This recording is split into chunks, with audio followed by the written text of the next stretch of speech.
Space Station 14 can be a difficult game to even get your foot in the door, and some people get stuck on the literal first process. To join Space Station 14, just open up your Steam, type in Space Station, and it'll pop up as free under Space Station 14. Now, when you get to this page, there will be a big button in the middle that says Request Access to the Playtest. This isn't in early access yet, so you can't just download it, but as soon as you click Request Access, it will give you that access. Once you actually properly get your launcher open and you go to your servers tab, it is going to be very, very overwhelming.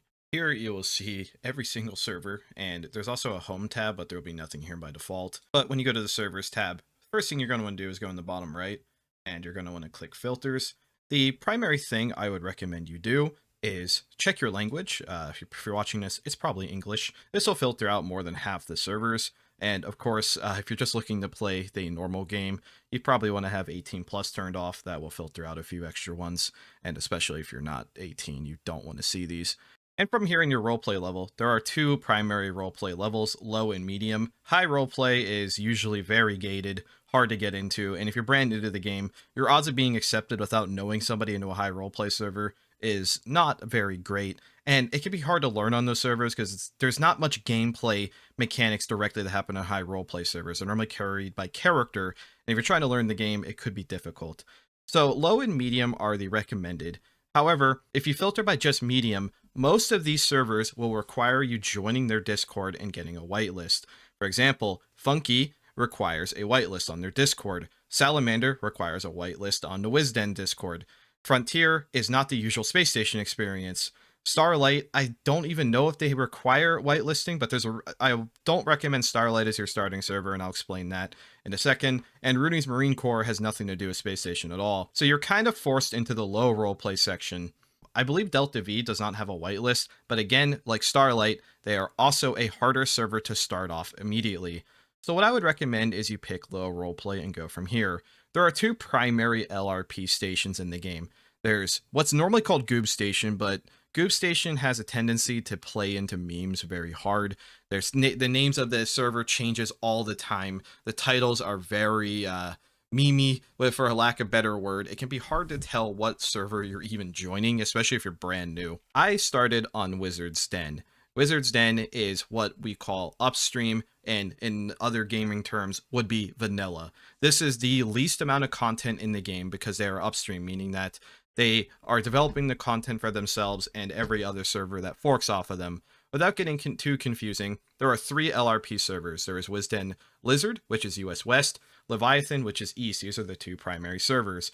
Even at 5 a.m., Lizard is so full, I couldn't even join it if I want because it is maxed out on players. There's also Vulture, but Vulture is a test server, meaning that things can be very unstable there. There can be PRs that are being tested. There can be things that aren't finalized in the other servers. So for the most basic vanilla experience with the least content in the game, which least content might sound like a bad thing, but not having a lot of extra stuff to overwhelm you can make it so when you transfer off of Wizard's Den to something like Funky or Goob or Delta V or Starlight, you will have the base systems learned, and then you can learn the new systems with some experience. So once you find a server to connect to, I would again recommend Leviathan or Lizard. Just pick whichever one is closer to you geographically for better ping. If one's full, just play the other. They are culturally different, but they run the same rule sets. They have the same content. It is easy to learn. Once you have joined a server, most likely your screen is going to look like this. There is going to be a join and observe button in the top left. Join will let you look at all the current jobs in the round. What jobs are available will be the ones you can select. You will not have access to all these jobs because you'll have no playtime if you're new, so you'll have to pick different roles. I have most of the roles unlocked on Wizard's Den. Observe will allow you to just be a ghost and watch over things if you're just curious. If rounds are really far in, it can be hard to want to late join them, and me joining 40 minutes in, technically joining any time past the literal lobby when the round's already started is called late joining. However, before you join the game, you're going to want to click Customize and make your character. Here you'll have a list of all of your characters, and you can always create a new slot. I'm not going to give any advice of like how to customize your character, but as a new player, the species I recommend the most are either human, dwarf, or reptilian. They have the least amount of downsides or just straight up positives. compared to other species. They can wear every clothing slot, they breathe oxygen, and they are just very simple and straightforward to play. Now, for your job preference, this is what you will want to play as if a round is new. If a round has already started, your preferences do not matter. If you are starting a round off, I highly recommend you stick to the civilian jobs tab, or if you want to feel like, or if you feel like you have a grasp of the controls, you can always move into something like an assistant. There's a research assistant, medical intern, and a technical assistant. I would avoid security like the plague until you have a good understanding of the controls at the very least, and especially your server culture and server rules. Security differs a lot between servers. This is Leviathan. Leviathan security will probably operate somewhat differently compared to even Lizard's server security. It's just a very cultural thing. It's hard to explain. If you are readied up in the lobby before a round starts and you have janitor on high and chef on medium, it will try to give you the janitor slot. However, if all the janitor slots are taken from other players who have it on high, it will then put you in chef as a medium if the chef slots are not already fully taken, so on and so forth. It's a priority system and you're competing with other people. So if 80 people have clown on high and the station only supports one clown, one of those 80 people will get it, and then all 79 other people will be thrown into their other preferences. Some jobs are more important than others, so they'll roll first, but for when you're starting out, you don't care about that. Under in tags, I would just recommend you turn them all off. I don't even know if it'll let you select them if you have 0 hours on the server. Maybe things have changed, but you do not want to be an antagonist before you have the ability to like even understand your inventory. If you're going to pick an antag and you have some basic competency with controls, Thief and Syndicate Agent are the least required. They are solo antagonists, meaning that if you screw up, you're not messing up anyone's round. Anyways, time to finally join the game. When you click join, there is going to be a lot of options, especially if it's lower pop. And again, I would recommend you stick down here in the civilian jobs tab for your first round.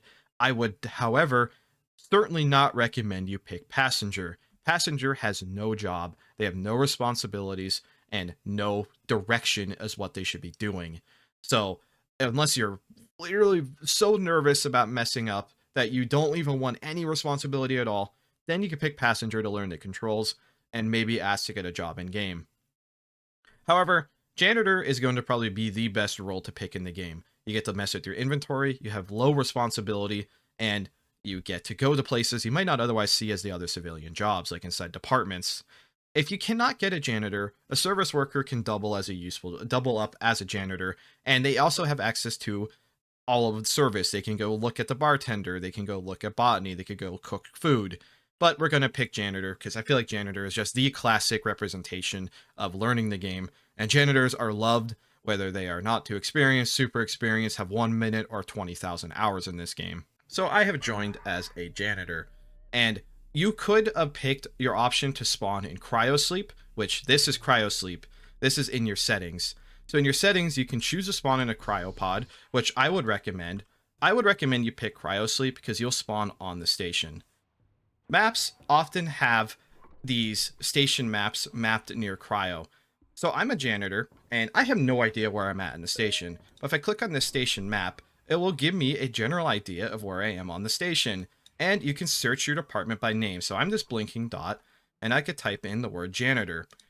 Then I could see that I'm actually really close to the janitor spot. I just have to go down, left, and then down again. Once you're in game and ready to move, it's just your generic movement skills. There is going to be some utter chaos happening if you join around this late. Those gunshots could be real, they may not be real. It's very hard to say what's actually happening. As I see, there is a clown with a toy sword. If you shift click things, it'll give you a rough description of what you're looking at. So there's an airlock that's going to go to cryosleep. Click on the door or a wall. Very obvious what certain things do. This game isn't like rocket science. At the bottom of your inventory, you'll have access to your backpack. In here, you'll have a survival box. In the survival box, you'll have access to a mask, which you put on your face. To put something on your face or any inventory slot, you just left click it and it'll put it in your hand, and then pressing Z will try to auto equip it. Otherwise, you can press I, and either in the bottom left of your inventory, or depending on UI, you will have these inventory slots. They can be above your hotbar here, depending on, again, your preferences. Here, you can also click items to either take them off, put them back on. So like my face mask can go on my face. Your oxygen tank which would be very useful to station runs out of air or as things get spaced. You can put in your pockets, you can hold it in your hand. You can't put it on your back because this is not a suit of armor. Either way, this will help you be prepared for when there's no oxygen on the station. So if your character starts gasping, what you do then is you look at your hotbar up here, or you look over here and you just click it, and you'll start breathing through your internals. That is how you survive a basic emergency. So now we're going to try to find my department. In this case, I'm the janitor. This is different per station, and this station looks like it's gone through some work, so it's very dark. The janitor's closet is normally labeled with these janitor signs, and most apartments are labeled. Science is purple. There will be science signs, so you can use that as a way to get around. And here, if I look, well, there's no problem. I just open up my janitor, and we see, well, somebody has taken the opportunity to start doing janitor work. There was no janitor. I'm 40 minutes late, and you're going to see some funny things here. Take it easy. This game's a funny, goofy game. There are serious moments, and just enjoy the crew around you. There's gonna be characters. There's gonna be people like this. Bad Goodman is a character. This is apparently it's a librarian. You can shift click people and look at their ID, and just go from there. As a janitor, we're supposed to be cleaning things. People have already. The station will move on without you. So this is what I mean by don't worry about your importance. You are just part of an ecosystem on this station. It's living and breathing. Don't stress too much about not knowing what's going on. However, if you want to get your job actually started, everything you need is in here. Open this up. There's going to be a mop, a janitor trolley full of water. That is all I need to go clean up some puddles. So let's go look for some puddles. While you're out looking for puddles and things to do as your janitor job, keep an eye on your radio. You can always access your radio by pressing T and then cycling tab to go to the common radio. Or you can shift click your radio down here, and so if I want to talk on service, I could do :V and talk to service directly. Other than that, that's really the basics of the controls. I'll see if I can find something to clean up. Here we go, there is something to clean up. You just wet your mop in the water trolley, then left click a puddle. Oh, fuck my life. Are you...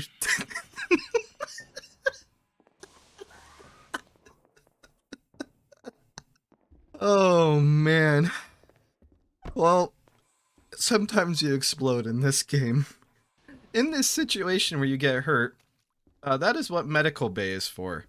You can make sure that before you start cleaning, you right-click your jumpsuit and you set your sensors to coordinates. So if you set your suit sensors to coordinates, that makes it so paramedics can pinpoint your exact location on the station. And if you're having a hard time finding medical bay, again, these station maps are great. I just have to keep walking up to get to medical. When you get injured in this game, not if, when you get injured in this game, if you just walk into medical and say, I'm hurt, somebody will likely take care of you. And sometimes you'll walk in the medical bay and that's what's gonna happen. And you just kind of deal with it. Usually, doctors will literally just start dragging you. They can scan you with health analyzers to see your current status. And they will take care of you if they know what they're doing. You can click and drag yourself onto a bed to lay onto it. Medical usually prefers that because these beds heal you. And try to give a vague description maybe of what happened to them. It's good roleplay. Either way, this isn't a role-playing guide. It's literally just how to start playing this game. But they're going to take the time to treat me, and everything, cross your fingers, will be alright, and you will walk out of medbay alive. If you want a more intricate video about the controls of this game, I will link my control video down below in the comments and the description, but this video should really be enough to just get started. Ask questions in-game, don't be afraid to learn. You will blow up. Things will happen. You will die. That is Space Station 14.